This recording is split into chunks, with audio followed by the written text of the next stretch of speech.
Hello friends, please subscribe our channel, like this video and share with your friends. एक problem है, काफ़ी सारे student के हमारे पास मैसेजेस आ रहे हैं कि जो हम लाइव क्लास लेते हैं उसका आप लोग के पास नोटिफिकेशन नहीं मिलता।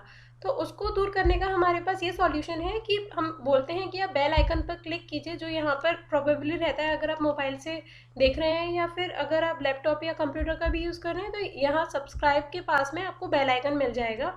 इस पर आपको क्लिक करना होता है। उसको क्लिक करने का भी अलग अलग ये है कि 3 टाइप से बेल आइकन पर क्लिक होता है। फर्स्ट, अगर आपने क्लिक नहीं किया है तो आपके पास कोई भी नोटिफिकेशन नहीं जाएगा किसी भी तरीके का। बट अगर आपका जो बेल आइकन है वो इस फॉर्म में दिख रहा है, जैसा कि यहाँ पर हमें दिखाई दे रहा है, तो आपके पास जो है ओकेजनल नोटिफिकेशन मिलेंगे। बट अगर आपको हमारे लाइव सेशन और सारी वीडियोस का जो है नोटिफिकेशन चाहिए तो आप एक काम करिए, बेल आइकन पर क्लिक करने के लिए आपको नीचे ऑप्शन में जाना पड़ेगा। वहाँ से जाके आपको ऑल पर क्लिक करना पड़ेगा। तो आपको हर टाइम जब भी हम लाइव होंगे या जो भी हम एक्टिविटी कर रहे हैं हमारे चैनल पर, उसके सारे नोटिफिकेशन आपको मिल जाएंगे। तो जिससे कि जब भी हमारी लाइव क्लास होगी या हम ऑनलाइन होंगे तो आपको नोटिफिकेशन मिल जाएगा। तो ऑल पर अगर आप क्लिक करेंगे तो आपका ये प्रॉब्लम जो है, जो हमारे पास काफ़ी स्टूडेंट्स के कमेंट्स आ रहे थे कि मैम ऑनलाइन क्लास का नोटिफिकेशन नहीं आता, तो आई होप इससे वो आपका प्रॉब्लम जो है वो दूर हो जाएगा।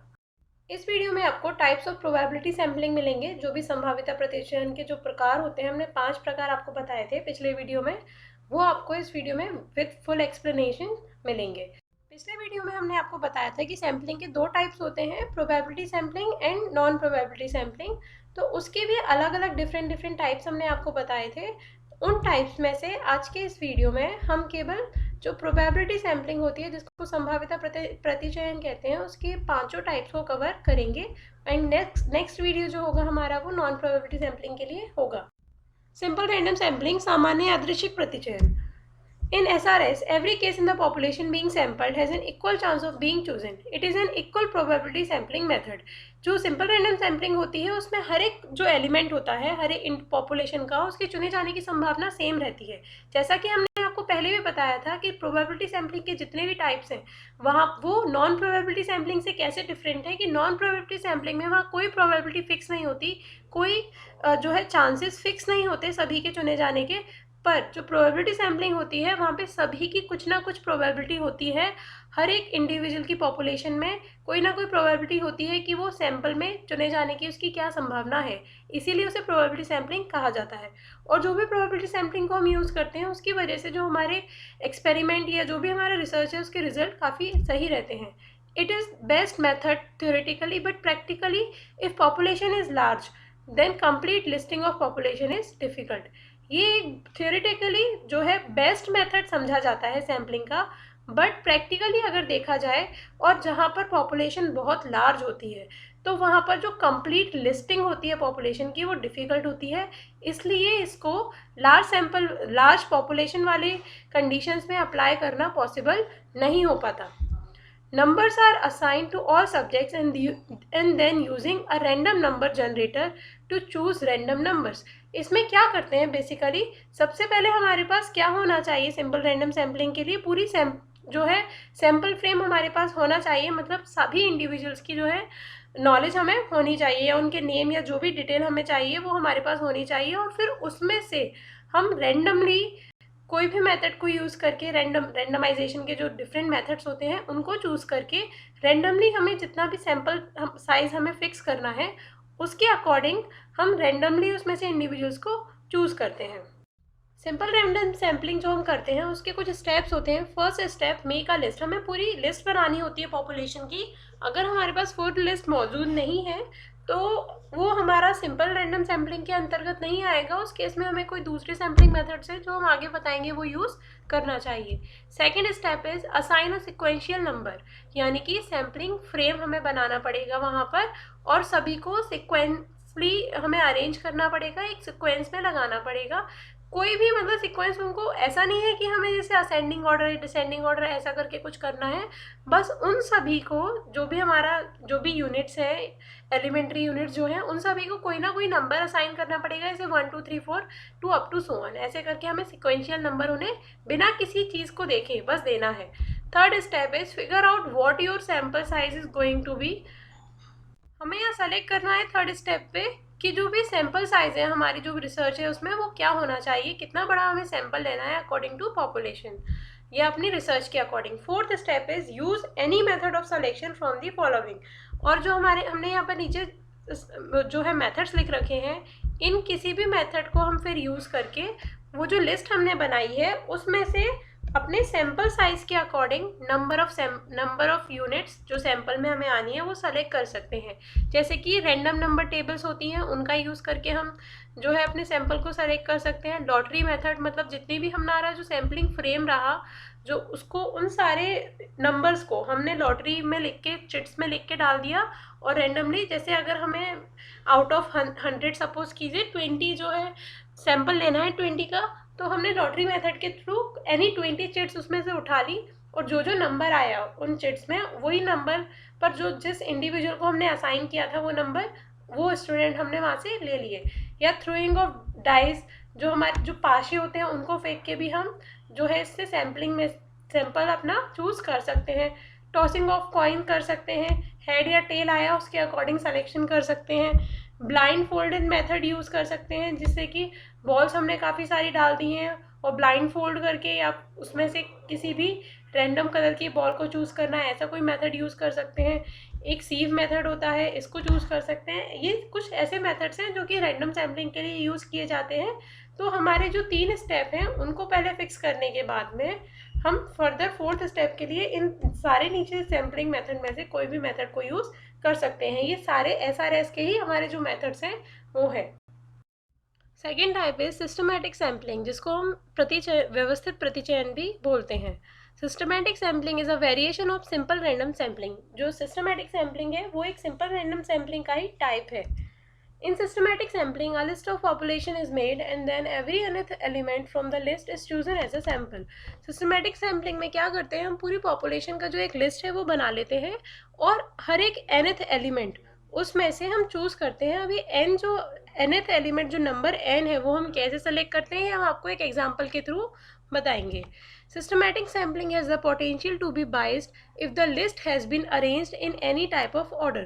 जो systematic sampling है उसमें ये जो है वो उस बात पर फिक्स होती है, अगर हमने जो लिस्ट है उसको किसी भी ऑर्डर में अरेंज कर रखा है तो जो हमारा सिस्टमैटिक सैम्पलिंग का पर्पस है वो फुलफिल नहीं हो पाएगा, हमें जो प्योर रिप्रेजेंटेटिव सैंपल है वो नहीं मिल पाएगा। बट अगर वो ऑर्डर उसका किसी भी तरीके से फिक्स नहीं है, मतलब जैसे अगर हमने उसे अल्फ़ाबेटिकली फिक्स कर रखा है या किसी भी तरीके से एज के अकॉर्डिंग जो है हमारा लिस्ट वो फिक्स है, तो हमें अच्छा सा जो है सैंपल नहीं मिल पाएगा। यानी कि जो हमारा लिस्ट है वो किसी भी तरीके से ऑर्डरली अरेंज नहीं होना चाहिए, उसके बाद ही हम सिस्टमैटिक सैम्पलिंग का यूज़ कर सकते हैं। देखिए फॉर एग्जांपल एक फॉर्मूला होता है k = n/n, मतलब जो हमने nth टर्म बताया था, आप समझ लीजिए कि हमें kth टर्म वहाँ पर यूज़ करना है कि हर kth एलिमेंट हमें जो है वो सेलेक्ट करना है। तो हमारा एक k नंबर हो गया। अब देखिए जहाँ पर जो पॉपुलेशन है, साइज़ ऑफ पॉपुलेशन हमारा n है एंड साइज़ ऑफ सैंपल हमारा स्मॉल n है। जो भी हमने आपको के पिछले जो स्लाइड में हमने आपको बताया था कि हमें nth टर्म सेलेक्ट करना है, आप समझ लीजिए कि हमने वो kth टर्म हमें सेलेक्ट करना है उस पॉपुलेशन में से। तो देखिए ये हमने जो 40 का हमारे पास पॉपुलेशन है, सपोज़ 40 की पॉपुलेशन है, हमने उसको पूरा लिस्ट कर लिया, 40 के अकॉर्डिंग उनको नंबर्स दे दिए रैंडमली। अब हम क्या करेंगे, ये हमने लिस्ट बना ली 40 इंडिविजुअल्स की, इसके आगे हमारे जो है नेम्स लिख रहे होंगे इंडिविजुअल्स के। अब क्या करेंगे, हमें डिसाइड करना है कि size of population and sample size क्या है। तो यहाँ पे साइज़ ऑफ पॉपुलेशन तो 40 हो गया और सैम्पल साइज़ हमने फिक्स कर लिया कि हमें 40 में से 8 का सैम्पल सेलेक्ट करना है। तो according to simple random sampling हम कैसे सेलेक्ट करेंगे, ये जो फॉर्मूला था k = n/n, उसमें हम सारी वैल्यूज़ रखेंगे तो हमारे पास वैल्यू आई 5। तो हम अभी कह रहे थे कि हमें nth टर्म सेलेक्ट करना है, तो यहाँ देखिए जो k की वैल्यू है वो हमारी आई 5th। तो हर एक 5वां एलिमेंट हम इसमें से सेलेक्ट करते जाएंगे, तो जो हमारा आंसर आएगा हर एक 5वे एलिमेंट को सेलेक्ट करने के बाद में, एलिमेंट्री यूनिट को सेलेक्ट करने के बाद में जो हमारा सैंपल बना वही हमारा सिंपल रैंडम सैम्पलिंग के थ्रू बना हुआ सैंपल होगा। तो इसमें जो हमने आइटम सेलेक्ट किए वो है हमारे 5, 10, 15, 20, 25, 30, 35 एंड 40। ये जो हमारा सैंपल बनेगा इन इंडिविजुअल्स को मिला के वो सिंपल रैंडम सैम्पलिंग के थ्रू बना हुआ सैंपल कहलाएगा। आई होप आपको अब सिंपल रैंडम सैम्पलिंग भी समझ में आ गया होगा। Third method is stratified sampling, यानी कि स्तरित प्रतिचयन। Stratified sampling involves dividing the potential samples into two or more mutually exclusive groups based on categories of interest in the research. Stratified sampling में हम क्या करते हैं, हमें जो पूरा हमारा पॉपुलेशन है उसको पहले डिवाइड करना होता है कुछ ऐसे ग्रुप्स में जो आपस में म्यूचुअली एक्सक्लूसिव हो। म्यूचुअली एक्सक्लूसिव का मतलब क्या होता है, जो आपस में किसी भी तरीके से ओवरलैप नहीं हो रहे हो, मतलब अलग अलग ग्रुप्स हो। इसको भी हम आपको एग्जाम्पल के थ्रू भी बता देंगे। Stratified sampling works best when a heterogeneous population is split into fairly homogeneous groups. इस सैम्पलिंग का यूज़ हम तब करते हैं जब हमारे पास जो पॉपुलेशन है वो बहुत ज़्यादा हेट्रोजीनियस है। तो उसमें से अगर हम सिंपल रैंडम सैम्पलिंग के थ्रू सिलेक्शन करेंगे तो ज़रूरी नहीं है कि हमारे पास एक रिप्रेजेंटेटिव सैम्पलिंग आए।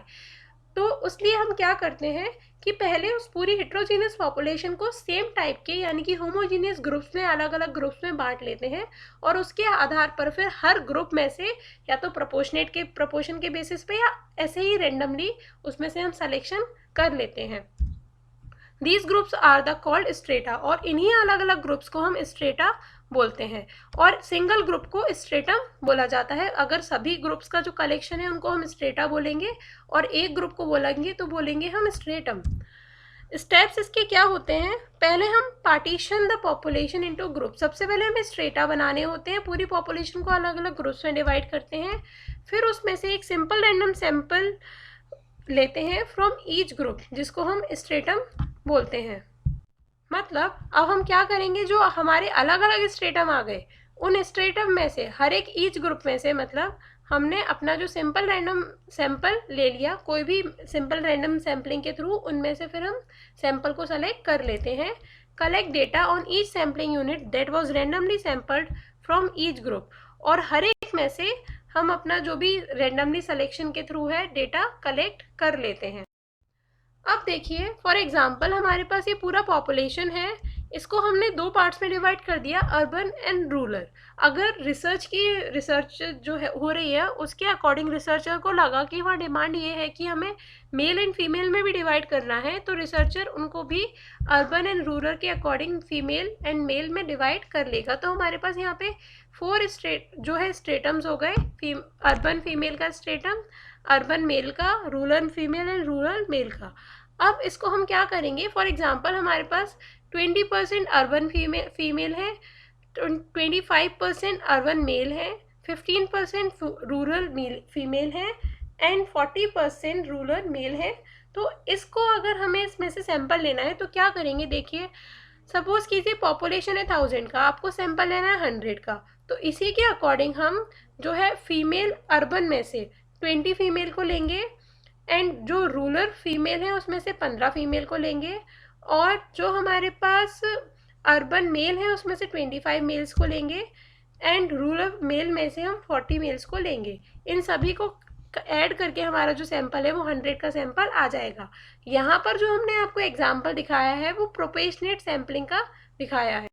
देखिए जो स्ट्रेटिफाइड सैम्पलिंग होती है वो 2 टाइप्स की रहती है, प्रोपोर्शनेट एंड डिसप्रोपोर्शनेट। जो प्रोपोर्शनेट होती है माने अनुपात के अनुसार, और डिसप्रोपोर्शनेट का मतलब है हमने वहाँ पर कोई अनुपात का ख्याल नहीं रखा। जो भी हमने आपको एग्जाम्पल बताया था वो अनुपात वाला बताया था, मतलब प्रोपोर्शनेट जो सैम्पलिंग है उसका बताया था कि जितना भी हमारे फुल पॉपुलेशन में जो एक स्ट्रेटा का जो हमारे पास परसेंटेज आया, उसी परसेंटेज में जब हम अपने सैंपल में सिलेक्शन करते हैं तो वो प्रोपोर्शनेट सैम्पलिंग कहलाती है। अगर उस प्रोपोर्शन को ख्याल में नहीं रखा जाता तो वो डिसप्रोपोर्शनेट कहलाती है। आई होप आपको अब ये वाला भी सैम्पलिंग समझ में आ गया होगा। फोर्थ इज क्लस्टर्ड सैम्पलिंग, सामूहिक प्रतिचयन। क्लस्टर्ड सैम्पलिंग में हम क्या करते हैं, in this randomly clusters are selected instead of individual samples in the first stage of sampling.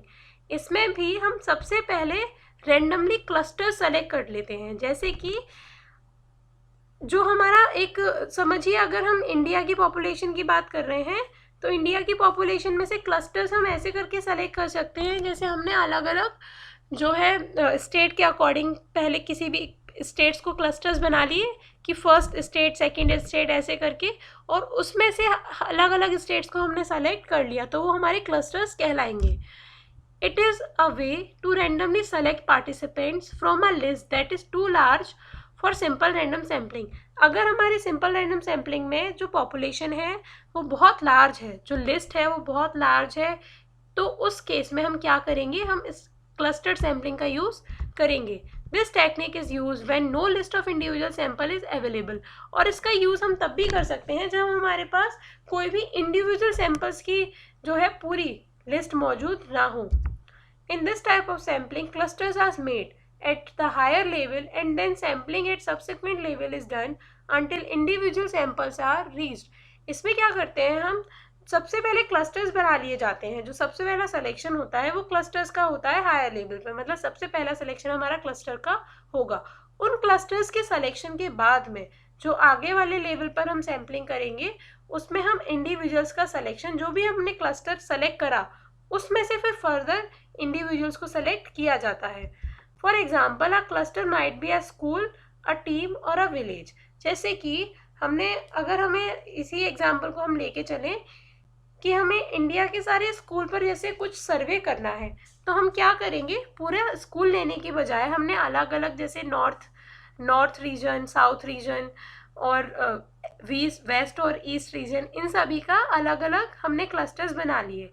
या फिर और इसको अगर हम थोड़ा लार्ज लेवल पर करना चाहते हैं तो हम ये कह सकते हैं कि हमने सभी स्टेट्स को अलग अलग क्लस्टर मान लिया. अब सबसे पहला जो हम सिलेक्शन करेंगे वो सिंपल रैंडम सैम्पलिंग के थ्रू क्लस्टर को सेलेक्ट करेंगे.